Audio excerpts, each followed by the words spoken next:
Still alive and kicking. Dalawa. Nakawala na yung trumpeta. Huli! Ayan, si Kang. Sabi video lang, kaka-open lang ng video mga katudaw. Yun na. Yun. Still alive and kicking. Thank you, Lord. Bisugo. Bisok mo yan? Tulagdo.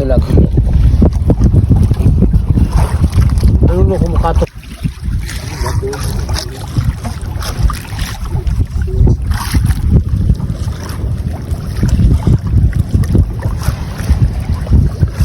Grabe talaga ang ano kang amihan.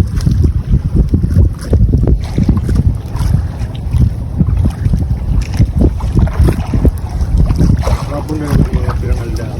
Ha? Hapon na naman yung mga pirangalda.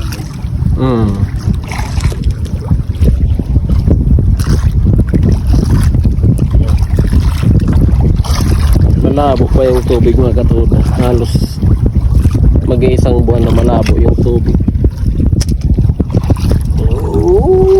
Dalawa. Parehas tulag to. Mura bulong ka. Apuan? Umaywas na. Ay, suli ni Tiyo. Tulagdok.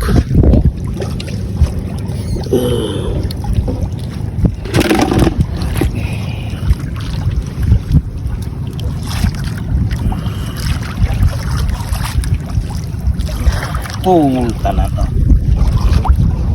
Iyay!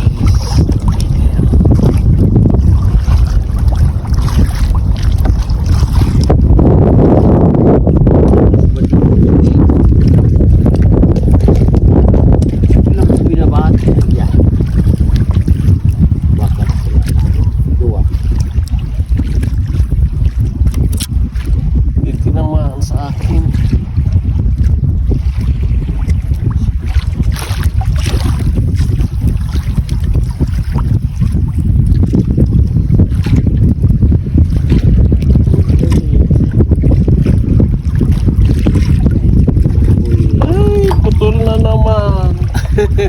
Yun, sabi ko. Dahil mo, nayari ito. Lambat mga katod. Sinambat o naputol sa...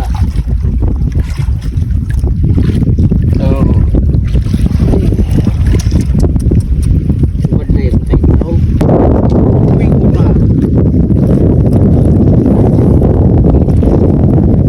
May huli ako. Oh, asan na? Wala yung kar. Lampita. Oh, natulog pa na oh. Ayan o. Ayan o. Nakawala na yung trumpeta. Ayan o. Kita ba? Kita o. Ayan o.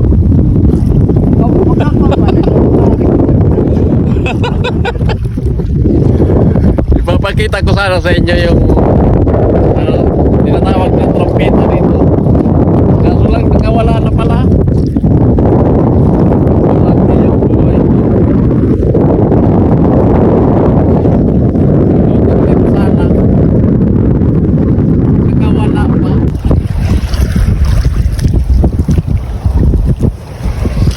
Lumalaga sa laban yung dumihan mga katunaw.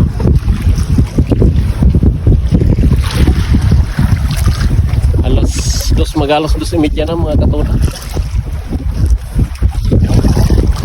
Ratsada na ang amihan.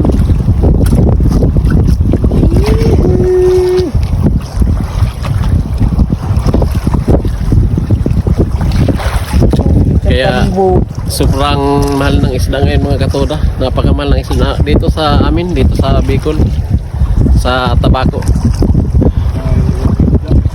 Mas mura pa yung karne. Mas mura pa yung karne kaysa isda. Kulang kasi yung ano, lumalaot ngayon mga katuda. Samantalang sa Manila namin, mura ang isda. Oo, sa Maynila mas mura ang isda kasi may ano eh, may taripa sila eh. Kumpara mo dito kasi dito mga mangingisda yung mga nagtitinda ng isda, silang nakakapag desisyon kung anong presyo ang gusto nila. Walang permanenteng taripa dito mga katuda, kaya pag ganitong amihan, talagang napakamahal ng isda dito. Umaabot ng 400 mahigit yung kilo dito. Kaya bumili ka ng isda, di ka magkarne ka na lang. Kaya nga napilitan kaming laot nila kaangas, kalatiyo para may pangulam. Makatikim naman ng sariwang isda mga katuda. Kanina nga sobrang laki ng mga alon mga katuda, kaya ayos lang kasi may mga nahuli naman kami. Meron ka? Wala, katuda. Kawala. Wala. May huli si kaangas mga katuda. May uli. Mabigat pa yung matumatong ito uli.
Grabe.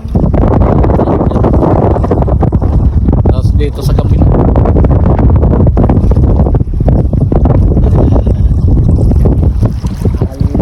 Alas 3 na mga katuda. Oh, yan yung Ang lakas ng ulan mga katuda. Tingnan mo. Parang unggoy na nilalamig.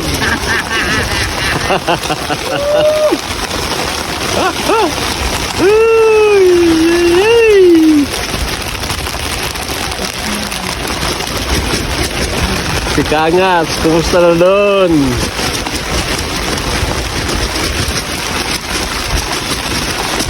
Di mo ka, ano? Pa?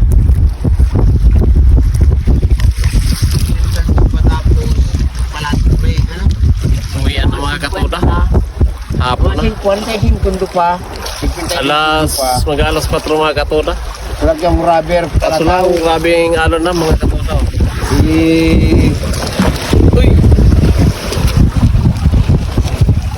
Malalaki yung alon. Uwi na kami. Pwede na itong pang-ulam na huli namin ngayon. Maraming salamat sa mga nanonood ng aming mga video.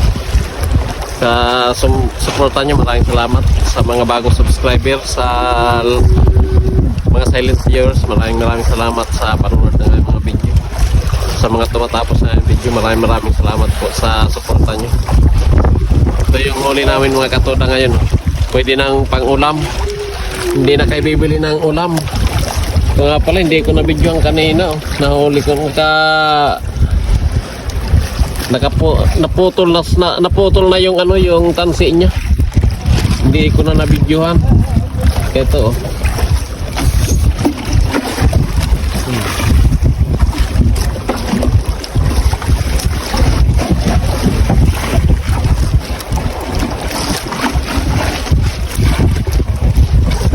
Ay, salamat sa blessing. May pangulam na kaming tatlo mga katoda. Sobrang mahal ng isda ngayon mga katoda. Libre na sa pangulam. Hanggang dito na lang aming video. Uwi na. Uwi na! Kangas. Bye-bye! Bye-bye! Bye mga kangas! We are now in the middle of the sea. The sea is galit-galit na. Kaya uwi. Galit na si Amihan. Oh. Hala! Ano? Gusto talaga. Lahat.